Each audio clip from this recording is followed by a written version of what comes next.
खुलुमबाय स्टुडियोआव आं उदांस्रि मुसाहारि।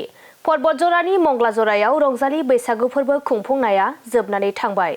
कक्राझार जिल्ला पर्बतजरा महकुमानि मंगलाजरा मुंख्लं सुजित नार्जारि गोसोखां नब्लाङाव सानसेनि हाबाफारिजों बाथि मंगलाजरा रंजालि बैसागु खुंफुं आफाद आरो पर्बतजरा जिल्ला बर' हारिमु आफादा रंजालि बैसागु फोरबो जथायै खुंफुंनाय हाबाफारिया थांनाय मैयानि सानाव जोबनानै थांबाय। नंगौ गुबुन गुबुन बोसोराव खुंनाय बायदिनो देग्लायबो मंगलाजरा बैसागु खुंफुं आफाद आरो पर्बतजरा जिल्ला बर' हारिमु आफादा जथायै गाजा गोमजायै खुंफुंनाय जायो। लोगोसे फुंबिलि समाव बोसोर गोदाननि मुङाव जयग होनाय, फिरफिला बिरहोनायजों लोगोसे बायदि बायदि गेलेनाय, मेथाइ खननाय बादायनाय हाबाफारिजों लोगोसे सानजौफु समाव गेवलां मेलबो लानायखौ नुनो मोननाय जादों।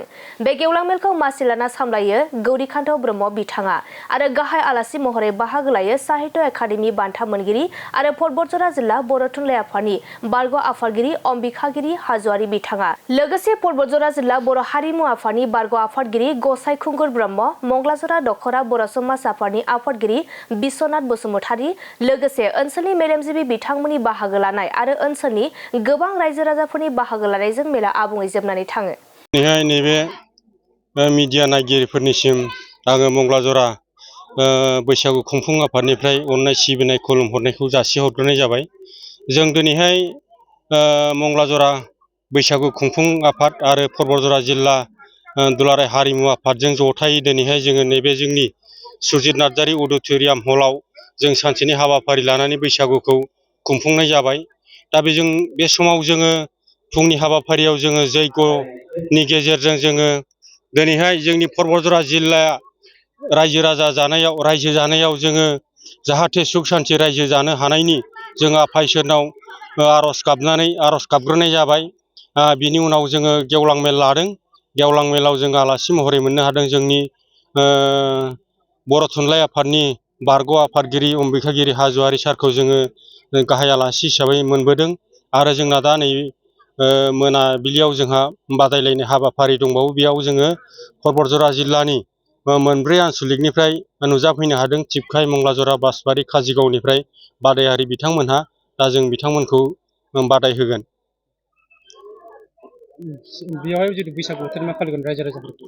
दा बे समाव जोङो बैसागु बोथोराव जोङो मंगलाजरा बैसागु खुंफुं आफादनि जानानै रायजो राजाफोरखौ बेखौनो खावलायहरोदि जाहाथे नैबे बैसागु खुंनायाव जाहाथे साफ्रोमबो बर' रायजो राजा आइ आफाफ्रा मोजाङै बैसागुखौ खुंनानै फालिनानै बारहोहरनो हायो।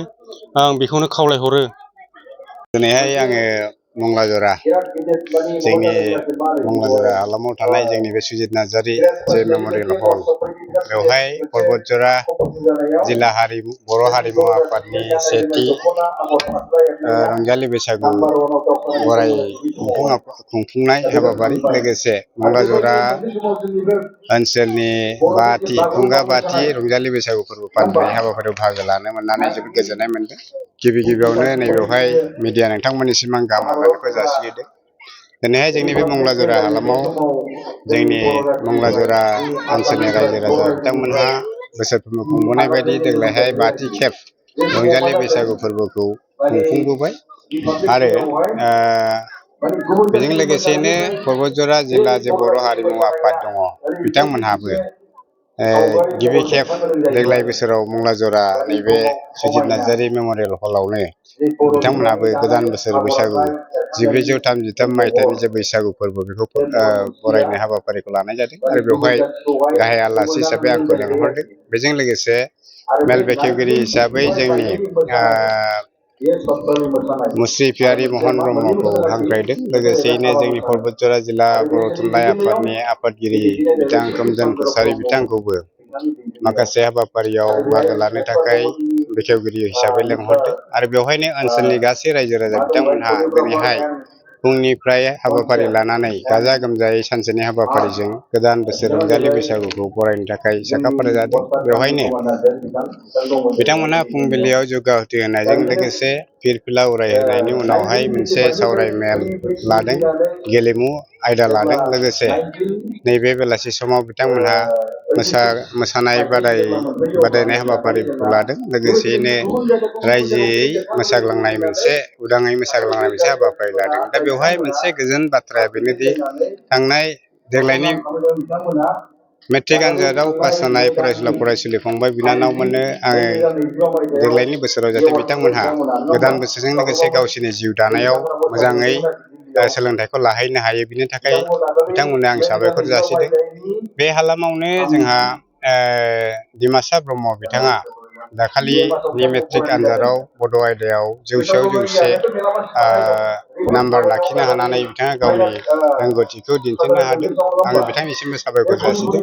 बिनि अनगाबो बेवहाय जोंहा पर्बतजरा हालाम हिसाबै दाखालि बावैसो जोंनि SCS नि जे रिजाल्ट होदों बेवहाय आलुफारा गामिनि हर्षजित बसुमतारी बिथाङाबो सासे SCS हिसाबै बेवहाय सायख'जाबाय। लोगोसेयैनो बे पर्बतजरा हालामनिनो बासबारि हालामाव थानाय सासे सुबुं मुङा जाहैबाय फुंजा मोसाहारि बिथाङाबो PhD खालामनानै मोनसे गावनि जिउआव सोरां लाबोबाय। बेजों लोगोसे नैबे गायत्रि ब्रह्म बिथाङा पर्बतजरा हालाम बादायलायनायनि गेजेरजों बिथाङा देरहासार जानो हादों। दा आं बिथांमोन बयनिसिमबो दिनैहाय नैबे जौसांनि गेजेरजों बिथांमोननिसिम आं पर्बतजरा जिल्ला बर' थुनलाइ आफादनि जानायजों लोगोसे दिनै बे मेलाव बाहागो लानानै बिथांमोननो गाहाम हामलायनाय आरो साबायखर जासिदों। आरो जोबथारनायाव बे हालामनि गासै रायजो राजाफोरनो गोदान बोसोरनि रंजालि बैसागु फोरबोनि गाहाम हामलायनायखौ जासिबाय।